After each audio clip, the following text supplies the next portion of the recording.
Oke, halo Pak Sukni. Perkenalkan saya Iqbal Suarega, saya dari Universitas Negeri Surabaya jurusan Hukum.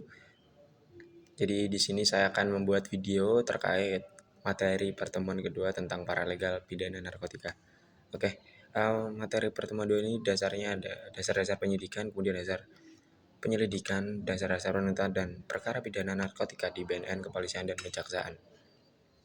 Baik sumber hukumnya ada Undang-Undang Republik Indonesia tahun 2009 nomor 35 tentang narkotika, kemudian Perpu nomor 2 tahun 2022 tentang Cipta Kerja, kemudian Peraturan Kepala BNN, Kepolisian, Jaksa Agung, dan Mahkamah Agung terkait narkotika dan juga jurisprudensi.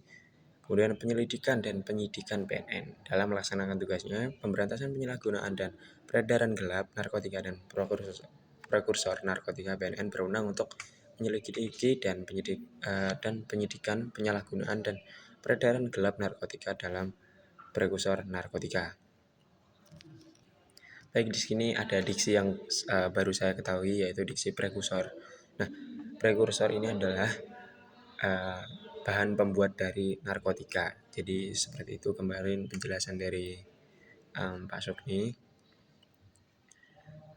Kemudian dalam rangka melakukan penyidikan, penyidik BNN berwenang untuk melakukan penyidikan atas kebenaran laporan serta keterangan tentang adanya penyalahgunaan dan peredaran gelap narkotika dan prekursor narkotika.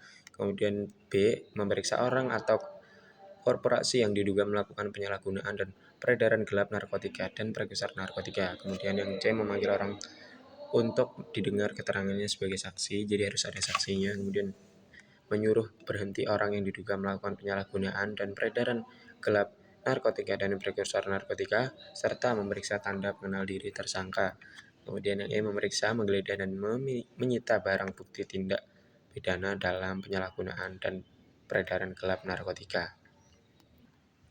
Oke, kemudian penyelesaian penanganan perkara tindak pidana penyalahgunaan narkotika melalui rehabilitas dengan pendekatan keadilan restoratif sebagai pelaksanaan asas Dominus Litis Jaksa berdasarkan pedoman Jaksa Agung nomor 18 tahun 2021.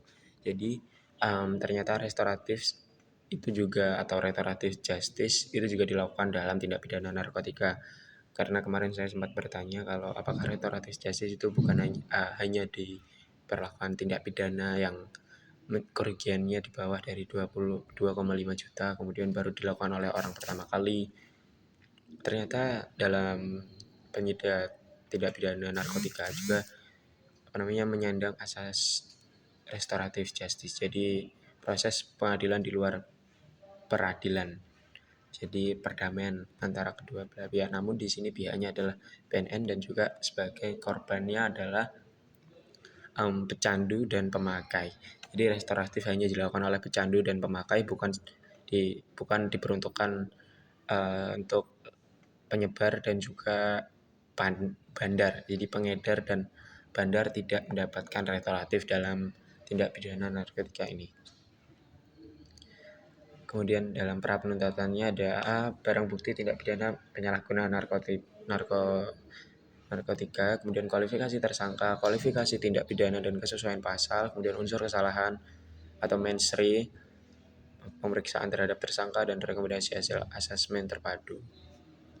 Kemudian penuntutannya, setelah penuntutan umum menerima kembali hasil penyidikan yang lengkap dari penyidik dan menerima penyerahan tanggung jawab atas tersangka dan barang bukti.